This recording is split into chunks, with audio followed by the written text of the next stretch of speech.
Salut à tous, je me présente, moi c'est Dan, et depuis quelques années, j'ai un nouvel ami qui a grandement amélioré mon quotidien en cuisine. Avant, quand je cuisinais, si on pouvait appeler ça de la cuisine, ça ressemblait plutôt à ça.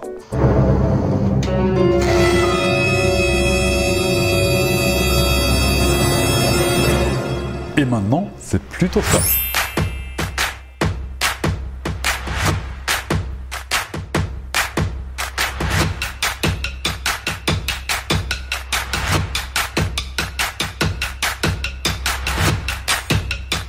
Et ça, c'est grâce à qui? À lui!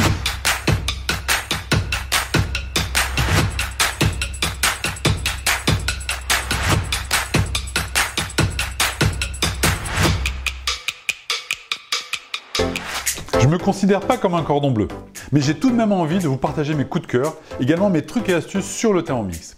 Et tout ça pour vous permettre de développer votre créativité culinaire. Allez, passons de suite à la pratique. Je vais vous faire découvrir une recette de risotto. Ouais, je sais ce que vous allez vous dire. Le risotto, on connaît, il n'y a rien d'extraordinaire. Là, je vais vous faire découvrir une recette de risotto curry et lait de coco. Par contre, nous allons profiter de la cuisson de notre risotto pour cuire dans le varoma. Le varoma, vous savez ce que c'est le varoma? La soucoupe volante qu'on met dessus. Allez, c'est parti, en cuisine. Alors, pour cette recette, nous allons avoir besoin de 500 g de dos de cabillaud, des petits pics à brochette, 100 g de chorizo que nous allons détailler en rondelles, 250 g de riz arborio, 100 g de poivron, un petit oignon, 1 à 2 gousses d'ail, 10 g d'huile d'olive, 500 g de lait de coco, 250 g de vin blanc, 50 g d'eau, une cuillère à café bombée de curry en poudre, un petit peu de sel et un petit peu de poivre. Alors nous allons commencer par préparer les légumes. On va éplucher notre oignon. Nos gousses d'ail, et on pensera bien à dégermer ces derniers pour qu'ils soient plus digestes, car le germe est chargé en soufre. On épluchera également notre poivron, car sa peau est également indigeste, et on le détaillera grossièrement en morceaux. On met ainsi nos légumes dans le bol et on va programmer 5 secondes à vitesse 5 pour hacher ces derniers.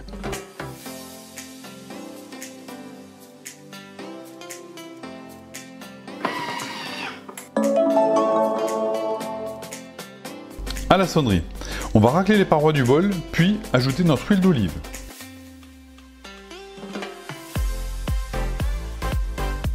Allez, on referme.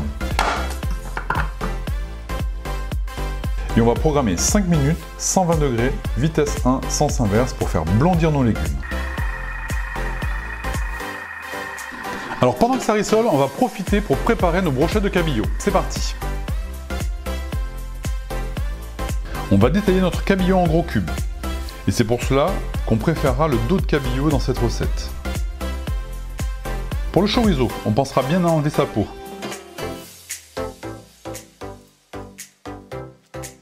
Puis, on le découpera en fines rondelles avant de réaliser nos petites brochettes en intercalant des rondelles de chorizo et des morceaux de cabillaud.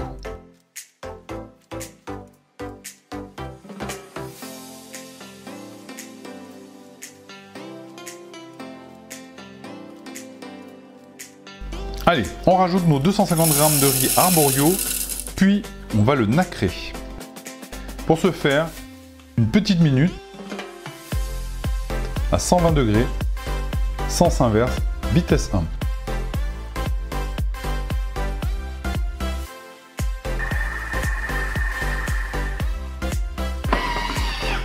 À la sonnerie, on ajoute tout le reste de nos ingrédients, c'est-à-dire 500 g de lait de coco,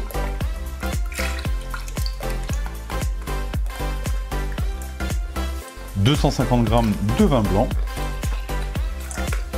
une bonne cuillère à café de sel à ajuster en fonction des goûts, une cuillère à café de curry en poudre. Pensez à mélanger à l'aide de la spatule, toujours dans le sens des aiguilles d'une montre, pour ne pas abîmer celle-ci.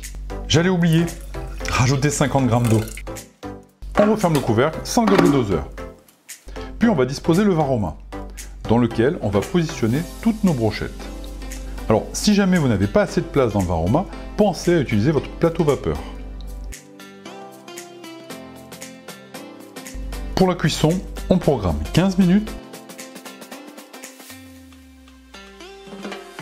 Varoma, j'ai bien dit varoma. C'est impératif pour que nos brochettes cuisent à la vapeur.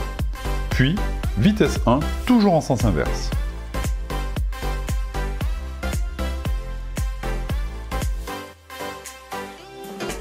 Ce qui est important dans cette recette, c'est de respecter les temps de cuisson pour notre poisson et surtout notre risotto. Parce qu'ici, le risotto, nous le cuisons à une température supérieure aux 100 degrés habituels. Alors nous arrivons à la fin de la cuisson. Nous allons vérifier la cuisson du poisson. Alors, le poisson est juste nacré comme il faut. On va laisser finir de gonfler notre risotto dans le bol pendant 2 minutes. Si vous ne mangez pas de suite donc vos brochettes de cabillaud et votre risotto, pensez à retirer en amont votre varoma. Pourquoi? Parce que le poisson va continuer de cuire dans le varoma. Donc, si vous le consommez de suite, vous allez jusqu'à la fin de la cuisson. Si vous mangez un petit peu plus tard, pensez à retirer votre varoma 2-3 minutes avant. Allez, c'est le moment de dresser. Ça, je suis sûr que vous serez plus habile que moi.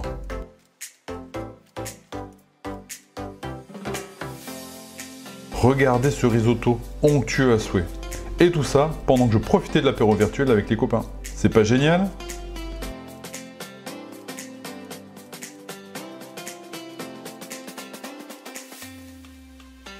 Nous voici arrivés à la fin de cette recette.